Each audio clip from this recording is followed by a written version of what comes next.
First question, ప్రత్యక్ష దైవాలు పాఠ్యం సారాంశాన్ని మీ సొంత మాటల్లో రాయండి.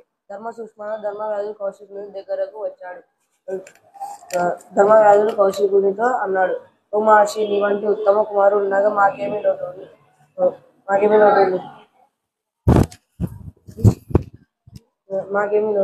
అని చెప్పి తన ఇంటికి తీసుకువెళ్ళాడు. ధర్మవ్యాధుడు కౌశికునితో ఇష్టమైన ఆహారాన్ని ధరించి ఆభరణాలు తీసుకొని ఇచ్చాడు. ప్రియమైన కుమార, నీ వంటి ఉత్తమ కుమారు ఉండగా మాకేమీ లోటు. నీవు మానవుడిగా పుట్టావే గాని గొప్ప దేవతవని పలికారు. నేను ధర్మవ్యాధుడు కౌశికుడిని పరిచయం చేస్తాడు. వీరే మా తల్లిదండ్రులు. వీరిని సేవ చేయడం వల్ల నాకు గొప్ప జ్ఞానం కలిగింది.